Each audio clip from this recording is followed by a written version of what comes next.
churches today teach you that you must tithe, but do they teach you how to tithe? Let's talk about it. So in my last video, I talked about us tithing and are we required to tithe? My answer is no. For New Testament believers, I don't believe that we are required to tithe. But let's say you are a person that wants to tithe.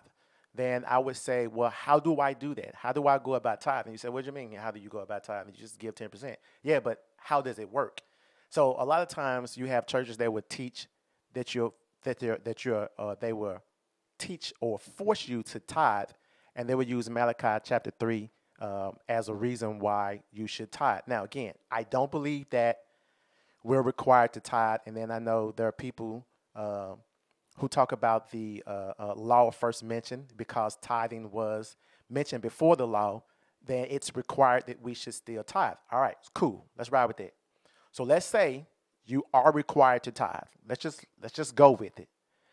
If that's the case, then I believe Deuteronomy chapter 14, we're going to go in it. I believe it teaches us how to tithe. And we're just going to read the text. We're just going to read it now.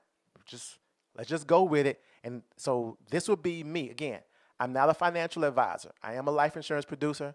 I'm not a certified CPA or none of that. I'm just going to give us the text and what I see in the text, and then you can make your own decision from there. All right, here we go. So Deuteronomy 14, verses 22 through 29. I'm reading the NLT. You can read whatever version you want to, but I'm reading the NLT. And so it is talking about how to give tithes, okay? So it says in verse 22, it says, you must set aside a tithe of your crops. So now here we go. So people will stop there and say, well, see there you go. It says you must set aside a tithe. All right, cool. Let's rock with that. You must set aside a tithe of your crops. All right, let's go with that. 1/10 of all the crops you harvest each year. So we understand now that the subject is you. You're the subject. It says, bring this tithe to the designated place of worship, the place the Lord your God chooses for his name to be honored, and you eat it there in his presence. Now, here's the part where a lot of people who have been forced to believe that the tithing goes to the church. This is kind of where when I'm having this conversation with people that they don't get it. If you read the text, if you read like I'm reading, again, I'm reading the New Living Translation, it says you eat it there. So what's the it that they're eating? The tithe. So now we have a lot of people say, well, I've had the conversation with people who say, well, yeah, when you bring up that tithe, back then they tithed crops and herbs and things of that nature. And people say, well, yeah, back then it was an agrarian culture, but today we don't have an agrarian culture, so that means you must use money as your tithe. So if we're still using that thought process, and the text here says, eat it in the presence of the Lord, eat it in his presence, and the person who is tithing is the person who is also enjoying the tithe, then that means, if we're taking that same logic, then that means the person, we who are New Testament and we're giving our financial tithe, that means also we should be able to enjoy the tithe as well. Remember now, if we're saying that they didn't have money then, it was an agrarian culture, so they had to tithe herbs and had to tithe crops, but nowadays, or today's culture, we have money, so that means in this instance, the finances is what we give as a 10%, then I'm using Deuteronomy 14 to teach us this is how we tithe. In other words, us, you, me, because I do tithe, us, me, you, as a tither, we get to enjoy, should we decide to enjoy the tithe based on this text. Again, verse 23, bring this tithe to the designated place of worship, the place the Lord your God chooses for his name to be honored, and you eat it there in his presence.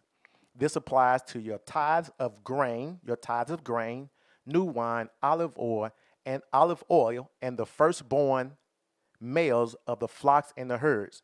Doing this, if I could say any reason why, here's why we give. And even Paul touches this on as well, but I'm going to do this on another video. So I'm going to skip past this, and I'll bring it up in another video. Doing this will teach you always to fear the Lord your God. All right, that's key though, all right? For another video. 24. Now when the Lord your God blesses you with a good harvest, the place of worship he chooses for his name to be honored might be too far for you to bring the tithe. Who has the tithe? We do. The tithe that you're bringing in context is the herds. So he says, 25, if so, you may sell the tithe portion of your crops and herds and put the money in a pouch. So they did have money back then.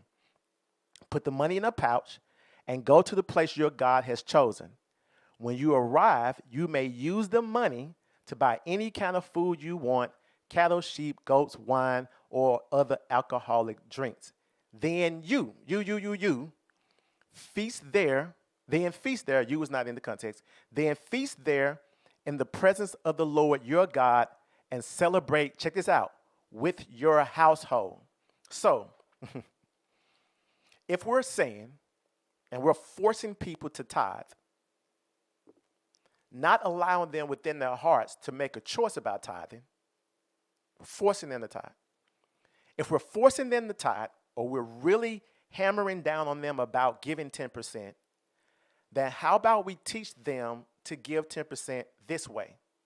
In other words, I want you to take the 10% and I want you to have a feast in the presence of the Lord and celebrate with your portion of the tithe with your household. Boom. Like, okay, hold on, wait a minute. What about the church? Does the church get there? All right, we're going to include the church too. Here we go. Verse 27. And do not neglect the Levites in your town, for they will receive no allotment of land among you. Now, a lot of people read the 23.3% that everybody was given, but just stay within this text. If in this text it's saying you're going to tithe, as a tither, you're going to take 10%, you're going to enjoy the 10% in the presence of the Lord. I, as the tither, am going to take a 10%, I'm going to take a portion, and I'm going to enjoy it in the presence of the Lord with my household. That means, and in the contextually, it doesn't say what percentage goes to the Levites, but it does say don't neglect the Levites. In other words, so now I'm not saying don't give to the church. I'm not saying don't support your local church. If you're being fed and you're getting taught and you're growing spiritually, then I am saying yes, support the church. All right. But in this context that I'm reading, I don't see where it says what portion of it goes to you and your household, what portion of it goes to the church. It does say give because you're giving. As you give, it teaches you always to fear the Lord. All right. So that's verse 27. Look at verse 28. And the end of every third year. So that means the way I'm reading it, the first 2 years, they were partaking in the tithe with the Levites. So we're going to call Levites the church, all right? At the end of every third year, bring the entire tithe of that year's harvest and store it in the nearest town. Now, so every third year, they're to bring the entire tithe and store it. So I think this is where Malachi picks up. That Malachi is picking up, doesn't say, I'm trying to put 12 and 2 to come together and get 14. This is where Malachi comes in, and it's talking about bringing all the tithes into the storehouse. Because according to Deuteronomy 14, verse 28, that third year is when the children of Israel were to bring the entire tithe into the storehouse of the Lord. Here's 29. Check this out, all right? Every third year, you're going to give it to the Levites. And so in this text, I'm calling the Levites the church. You're going to give it to the church. You're going to give a portion to the church of this tithe. A portion goes to the church who receive no allotment of land among you, as well as to foreigners. I'm calling foreigners homeless. Now, this is just me. Again, let me tell you this. All this I'm giving you guys now is not I'm saying you must do this. But what I'm trying to help us going forward is create a spending plan that will allow us to honor God and serve God's people, okay? So whatever I give you on this channel, I'm not saying it's like this is not etched in stone. This is not the gospel, so to speak. I'm just giving us a way of looking at things so that those of us who are struggling financially, we have at least a game plan on how to do things, all right? So A portion of the tithe will go to the church every third year. A portion of the tithe will go to the homeless. A portion of the tithe will go to the orphans. A portion of the tithe will go to the widows. It says, and the foreigners living among you, the orphans and the widows in your towns, so that they may eat and be satisfied. Then the Lord your God will bless you in all of your work. So again, let's go back through it. If we're saying you have to tithe, all right, you're required to tithe. If that's the case, I would submit that this is a way to tithe. In other words, the first 2 years, and the first 2 years, a portion of the tithe goes to me, because it says, remember now, in verse 22, it says, you must set aside a portion of the tithe, must set aside a tithe of your crops, 1/10 all of your crops in the harvest that you harvest each year. Bring this tithe to the designated place that the Lord chooses for his name to be honored, and you eat it there. But then it also says, don't neglect the Levites. Then it jumps, now every third year, this is what you're supposed to do. Now, if that's the case, then again, the first 2 years, a portion of the tithe, it didn't say what portion or how much the portion is. A portion of the tithe goes to you, and a portion of the tithes go to the church, or in this text, the Levites. So let's talk today. A portion goes to you, a portion goes to the Levites. Every third year, you're going to take that tithe and you're going to split it into quarters. So let's just do this. Let's say if you make $1,000 a week, your tithe is $100. Every third year, a fourth, you're going to split that tithe up into 4 different ways. That's what I'm trying to say.